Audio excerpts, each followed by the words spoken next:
Kulibe Mose wamathanyula koma Farao. Zina la Tate ndi la Mwana ndi la Mzimu Woyera, amen. Chaulere cha Ambuye athu Yesu Khristu, chifundo cha Mulungu Atate komanso mphatso za Mulungu Mzimu Woyera zikhale nanu abale. Lero mawu athu tikuwatenga kuchokera pa ntchito zathu mwi chapter cha 20 kuyambira ndime ya 28. Mzimu Woyera adakuyikani kuti muziyang'anira mpingo wonse, sono muzisamale nokha ndipo musamalenso mpingowo. Wetani nkhosa za mpingo wa Ambuye umene iwo adawombola ndi magazi awo. Ndikuziwa kuti ndikangochoka ine pazalowa mimbulu yopsa pakati panu imene sizalekerera nkhosazo. Ngakhale pakati pa inu nomwe pazauka ena olankhula zonama nkumakopa ophunzira kuti awasate. Ndiye inu khalani maso, kumbukirani kuti pa zaka zitatu usana ndi usiku sindinaleke kulangiza aliyense mwa inu ndi misozi. Choncho tsopano ndikuyikani m'manja mwa Mulungu, mawu ake oonesa kukoma mtima kwake akusungeni bwino. Mawu a Ambuye. Tithokoze Mulungu. Abale anzanga, tunena kuti kulibe Mose wamathanyula koma Farao. Ino ndine tikuziwa kuti masiku ano maona kuti kumenyera ufulu ndi ufulu wanga, anthu akhale ndi ufulu ndi democracy akuoneka kuti ndi mawu obeba kwa basi, mawu amene aliyense akumathamangira ufulu. Ndi mawu amene ngakhale mu mpingo timamva ana Israeli achoke ku ukapolo apite ku dziko la chilonjezo, dziko la ufulu. Ambuye Yesu amene ananena kuti ndabwera ine kuti ndipereke ufulu kwa anthu osausidwa. Ufulu ndi liwu limene ulimva kwina kulikonse. Ndiye paja Satana akaona chinthu chimene chili chochuka amafuna akachikadamire chomwecho, amafuna akakwere chomwecho. Lero tukamba nkhani ya awa amene akufuna kuti anthu azikwatirana amuna okhaokha, azikwatirana akazi okhaokha. Ndipo mukamvesera nkhanizo akunena kuti zimene zili kukhotiko, zimene zikuyambidwa m'malo muno, ena akunena kuti abwera kuti amenyere ufulu anthu amene ali ndi kachilakolako kapena kachibadwa konena kuti azikwatirana amuna okhaokha, akazi okhaokha. Ndiye wina wake wabwera uko kuti iyeyo ndiye Mose wa anthu amenewa. Iye ndiye Mose owamenyera anthu amenewa ufulu kuti anthu amenewa achoke mu ukapolo umene amalawi akuwapasa. Kodi kumathanyula kungakhale Mose? Kodi kumathanyula kungakhale Mose? Ndafuna ndikusimikizeni abale kuti kulibe, ndipo kulibiretu Mose wamathanyula. Kulibe amene angakuzeni kuti akufuna kupaseni ufulu pokupasani mathanyula. Palibe amene angene kuti akufuna kupasani ufulu pamene akupangani kuti muzikwatirana amuna okhaokha, akazi okhaokha. Ayi.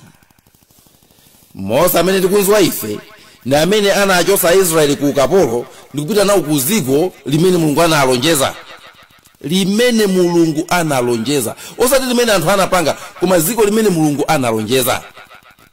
Choncho aliyense amene akufuna kukhala Mose akuyenera ayang'ane dziko limene Mulungu analonjeza anthu ake, ndipo akakatenga anthu mu ukapolo kunenedwawo akasiye dziko limene Mulungu analonjeza.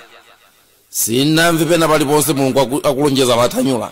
Sinamve pena paliponse Mulungu akutamanda mathanyula. Sinamve pena paliponse Mulungu akunena kuti zikwatirana namuna okhaokha.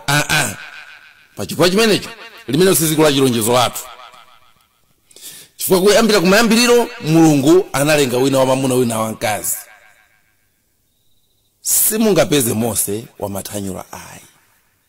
Palibe munthu amene angane kuti ndikuwachosa anthu mu ukapolo ndifuna ndikapase ufulu wamathanyula na ukhala ufulu. Kulibe Mose wamathanyula. Koma mutanduza kuti ndi Farao mwina ndigwirizana nanu. Chifukwa aliyense amene akufuna kuti mtundu wa anthu uzipanga zokwatirana amuna okhaokha, akazi okhaokha, ameneyo afuna akuyikeni mu ukapolo, afuna ayike anthu mu ukapolo. Ndifuna ndinena kuti amene si Mose, amene ndi Farao. Kulibe Mose wamathanyula koma Farao. amene afuna kuti akumangeni mu ukapolo. Mukumbukira ku Genesis, Mulungu atapita kukapereka mfundo zake kwa Adamu ndi Eva, atalenga bwinobwino ndi kuwapasa munda uja, ndikuwauza chenera kupanga munda muja. Mulungu uja akuti atangoti mbuyo ti, kunabwera ndani? Kunabwera Satana. Kunabwera Satana amene anauza Adamu ndi Eva uja zosiyana zimene Mulungu uja ananena. Ndipo ponena Satana uja amene kuti Mulungu uja akukunamizani, afuna mukhale akapolo ake, afuna musampose, afuna mukhale opanda ufulu, mukangodya ichichi mulingana naye. Anabwera kwauza ngati afuna apase ufulu, koma amafuna apase ukapolo. Amafuna apase ukapolo. Ndipo Adamu ndi Eva makolo athu ananyengeka. Kwabwera Mose nati Mose walero nayi nena njoka. Mose walero nayi nena njoka. Uyu ndi afuna atipase ufulu. Anachija chipaso chicha. Anachija koma chinachitika nchani? Anthu oti anali ndi munda wabwinobwino, anthu oti akuti Mulungu anapasa zonse bwinobwino, ananyamuka kukavala masamba. Sumpha umenewo kukavala masamba ali pakachire pena pake ndi kaza cheyo. Atazindikira kuti ali maliseche. Atazindikira kuti apapa ndiye tayalukiratu. Apapa umunthu wathu wanyozeka. Sanali Mose, anali Farao. Sanali Mose, anali Farao. Wanamiza kuti ndikupasa ni ufulu, koma ndikuwanamiza ndikuwapasa ukapolo. Anthu amene akulalika za wamathanyula kuti anthu azikwatirana muna okhaokha, mukalekerera ndinanena kale pano kuti nzeru zonse kuti zilowerere malo ena aliwonse amene anthu timakhala, zikamba ndi masilabasi aku sukulu. Ana aziphunzira zimene zija, zikalowa mpaka na muzintchito, malamulo aku ntchito, zilowa mpaka na machalichi. Anthu azilephera kutakasuka chifukwa chona kuti iwaja atenga malo onse amene ifeyo timadalira ngati anthu kuti tikhale anthu. Sindikungonena kuli anzathu amene ali mu ukapolo umenewo ku America uko. Sakuonekera chifukwa kuti amachita manyazi kuti azooneka ngati kuti iwowo ali mu ukapolo, koma alibe ufulu ndi akapolo kuposa ukapolo umene timakhala nawo ife waumphawi. Mwina makolo yawo ndamene akaonesa kuti iwo jase akapolo, koma anthu akukanika kuti apume mpweya wabwino. Akukanika kuti anawo kuti mmasukulu apanga bwanji. Si Mose. Ayi, ndi Farao. Kuti akutheka kuti mwina wina wake alindika nthenda kameneka, kautenda kameneka, kumamva kukopeka ndi mamuna anzake, kukopeka ndi mkazi nzake. Komano izi zikabwera ndi kukhazikika chitachitike nchani? Mwamona kuti kautenda kaja kachizidwe, kautenda kaja kafe. Izi zikubwera kuzalimbikisa chimene chija. Kautenda kaja kuzakakulisa. Ndi bwina amene alibe nthenda imeneyo, musampasano nthenda imeneyo. Iniyo mukuzwa kuti kuli anthu ena amene omata kuwauza kuti inu mukudwala. Ngakhale asakudwala, koma chifukwa kuti wamuuza mowirikiza kuti ukudwala, iyo uja ndikumamvadi kuti akudwala. Kumuuza kuti iwetu ndiwe mamuna iweyo, ali nzimayi. Chifukwa kuti wamuuza mowirikiza, nkumakhulupirira kuti koma mwina atu inedi ndinedi mamuna. Eti kukaziyang'anira pa galasi, mwina adi ndinetu mamuna atu eti. Ndipo boza limene labwerezedwa kawiri limazasanduka ngati choona. Si Mose hayi. Kumathanyula kulibe Mose, ndi Farao. Afuna kuikeni mu ukapolo. Mukatenga Mateyo 7 ndi Maya 15, Ambuye Yesu akuti, chenjera nawo ni aneneri onyenga. Amaza kwa inu ali ndi maonekedwe ofasa ngati nkhosa, koma mkati mwawo ndi mimbulu yolusa. Muzawaziwira zochita zawo. Akuti kunja kwa maoneka ngati kuti ndi anthu abwinobwino, koma mkatimo ndi mimbulu yolusa. Abwera kuno kuoneka ngati kuti afuna amenyere ufulu wanu, koma ndikuti akangozala chizolowezi chimenecho mu mtima mwanu, ndiye kuti amenewo akupasa ukapolo umene utazazunzike nawo moyo wako wonse. Mwamoto ukanachizidwa mwina kena kache kamene kamabwera moyo mwako, koma chifukwa kuti wacha kuti akumenyera ufulu, kambewu kamene atazale moyo mwako uzazunzika nako moyo wako wonse. Luka 17 ndi Maya 22, Ambuye Yesu akuti, akuza masiku pamene muzalakalaka kuona nthawi yakuza kwa Mwana wa Munthu, ngakhale siku limodzi lokha, koma simuzaloledwa ayi. Anthu azizakuza ni kuti suwo uli uko, kapena suwu uli pano, musazapiteko kapena kuasatira ayi. Chimene chikutchedwa kuti ufulucho ndi chimene Ambuye Yesu anabwera kuti azatipasa. Koma wina wabwera ndi cha fake kumachitchula kuti ufulu. Wabwera ndi ukapolo ndi kumachitchula kuti ndi ufulu. Akuti musasate, musapiteko. Chifukwa kubweradi anthu amenewo monga mmene ayamba kubwerera ndi makobiri awo. Ife tikatengeka zatisalira chifukwa zasala akapolo amoyo wathu omwe. Luka 21 ndime ya 8 Ambuye Yesu akuti chenjerani kuti anthu angakusokereseni chifukwa kuzafika anthu ambiri m'dzina langa namazanena kuti mpulumutsi wolonjezedwa uja ndine, azatinso nthawi yayandikira, amenewo musazawasate. Anthu amene azakuze kuti tifuna tikubwereseni ufulu, tifuna tikupaseni ufulu, Ambuye Yesu akunena kuti opereka ufulu ndi iye. Aliyense osempana ndi Ambuye Yesu sakupasani ufulu ameneyo, amene wafuna kupaseni ukapolo. Aliyense osempana ndi mawu a Mulungu ameneyo si Mose, ameneyo ndi Farao. Kumathanyula kulibe Mose. Kulibe Mose, ameneyo ndi Farao akupasani ukapolo. Anthu tikamauzidwa za ufulu tisamangothamangira kuumbwandira.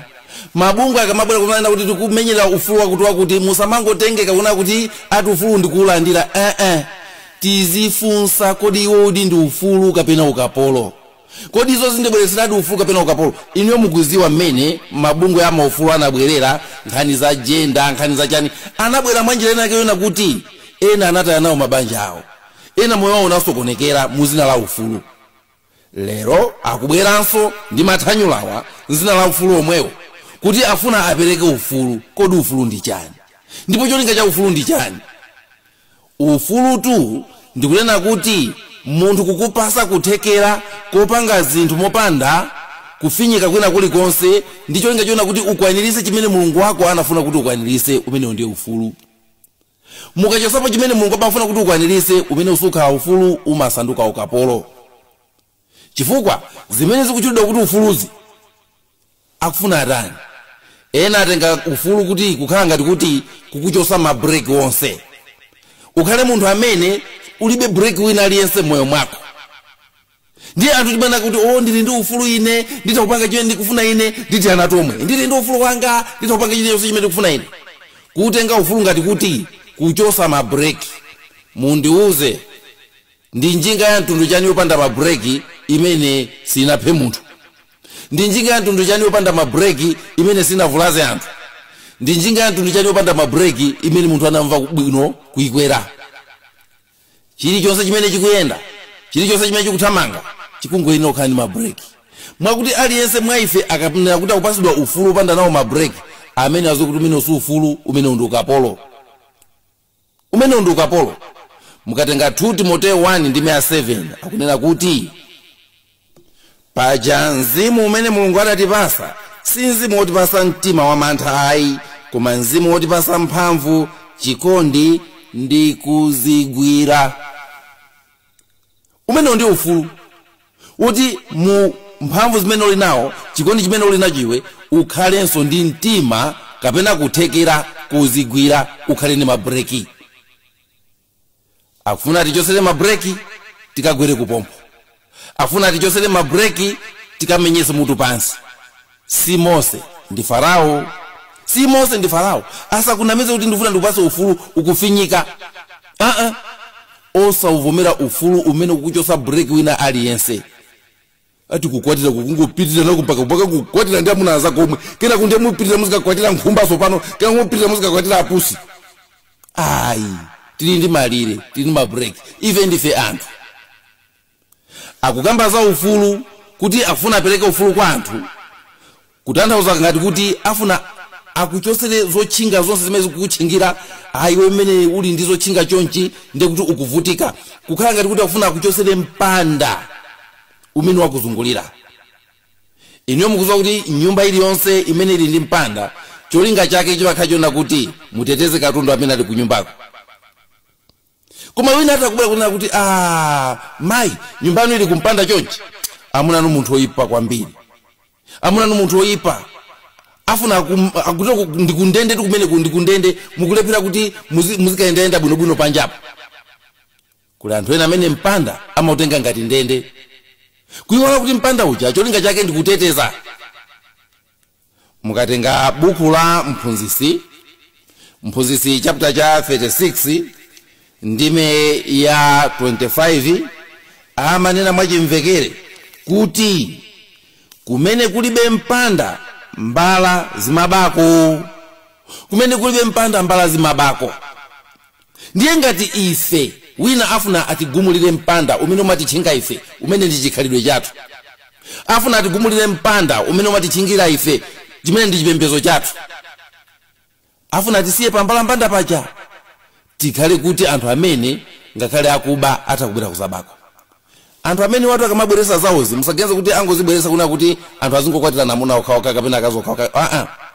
Cholinga chawo akusakasaka mpingo. Cholinga chawo akusakasaka chikhalidwe chathu. Afuna azithyole zinthu ziwiri zimenezi. Akuzowa kuti ngati kuli zinthu zimene zimasunga mtundu wa anthu akuda, ngati kuli zinthu zimene zimapanga anthu kukhalabe anthu, ngati kuli zinthu zimene zimapinga moyo uno, ndi chikhalidwe chathu ndi mipingo yathu. Chikhalidwe chathu ndi mipingo yathu. Ndiye zonse zafuna kuti aulowerere mpingo uja, aufinye, authyole, auchose, aufore nkhongono, audule misempha. Nchifukwa chakuyamba ndi ukwatiwo, audule misempha choncho, mpingo ukhalevu akhalala, ukhale mpingo opanda ntchito. Si Mose ndi Farao. Si Mose ndi Farao. Afuna atitenga katike mukavolo. Sitikuyenera kulola zimenezo. Sitikuyenera kulola pang'ono. Kumene kulibe mpanda mbala zimaba. Kumene kulibe mpingo anthu amakhala pa mavuto. Kumene anthu alibe chikhalidwe amakhala anthu olowerera. Si Mose ndi Farao. Si Mose ndi Farao. Zimene anthu amene akufuna kupanga nchiona kuti atisegulire makomo aku Jehena, makala aku Jehena atilakatikire ife. Afuna kuti akatikisira makala aku Jehena, kuti Jehena yonse igwere pa ife. Chifukwa mukayang'ana ngakhale kwawoko kuli anthu ambiri amene akudana nazo zimenezi. Kuli anthu amene akudana nazo zimenezi. Kuti ngati akuna ngati kuti akumenyera ufulu, bwanji osa makapanga kwawo konko zimenezo. Bwanji osa makapanga kwawo komweko. Kunoko tili ndi mavuto athu, tili ndi anthu amene akusowa ufulu weni. Kuli anthu amene akusowa ufulu wazo kudya. Kuli anthu amene akuvutika nkhani ya namondwe. Kuli anthu amene akuvutika mosiyana-siyana nzipata mulibe mankhwala. Ife ndithu tikati nthawi yathu kumenyera ufulu woti ati anthu akwatirana amuna okhaokha. Nkhani imeneyo si nkhani ya ife. Nkhani imeneyo si nkhani ya ife. Chilipo chifuna iwo. Alipo akufuna iwo. Chilipo chifuna iwo kuti atiwonongere. Ndipo akangochiononga chimene chocho, kayazira kumakhoti kuti aononge chimene chija, kayazira kumalamulo kuti aononge chimene chija, koma akatiwonongera chimene chocho, ife ndiye kuti taleka kukhala anthu otetezedwa. Anthu amene wasinayenera kumayasekerera, anthu amene wasinayenera kumayamwetulira. Si Mose sakubweresa ufuluyi, akubweresa Jehena, akubweresa ukapolo. Si Mose ndithu koma ndi Farao. Ndipo tisalole kuti anathu anamizidwe nkumaganiza kuti akukapasidwa ufulu, akukapasidwako khalidwe loyipa, akukapasidwa ufulu, akukapasidwa ukapolo umene atazunzike nawo moyo wawo wonse. Ine utenganikisazo ngakhale chama wawo omwewo. Kuli ena amene anawuzidwa kuti se ndufulu wako kumwamo wateti kamwe mwa umatakasuka, kapena ukadiya chamba umatakasuka. Lero akuzunzika ndi uchidakwa. Lero akuzunzika ndi fodya. Amene anaphunzitsa uja wapita. Anauza kuti yeyo ndi Mose, sana aziwe kuti ndi Farao. Anauza kuti ndi Mose, sana aziwe kuti ndi Farao. Tili ndi afarao ambirimbiri amene avala mikanjo ya Mose. Ndipo ngati munthu usuziwa kuti uyu amene wavala mikanjo oneka ngati Mose iyi ndi Farao, pena pake ndithu uzazindikira mochedwa. Sana ali mwana wankhosa, unali mbulu. Sana ali Mose, anali Farao. Sana ali mpulumusi, anali demoni. Si Mose wamathanyula mulibe Mose, koma ndi Farao. Mulungu amphamvu zonse tikuthokozani kuti mmatiunikira pa njira yathu kuti tiziwe choona chenicheni. Mwana wanu Yesu Khristu akhale nyale yowunikira mapazi athu, kuti paliponse pamene tiponda ife tiziponda mosamala ngati anthu amene tili maso. Nyumba zonsezi zina Yesu Khristu mweyo ambuye athu. Amen. Kuthokozana abale, zakhale pomwepo tsiku lina. Nali ndine Elizeyo Bambo Nthalika. m'dzina la Atate ndi la Mwana ndi la Mzimu Woyera. Amen.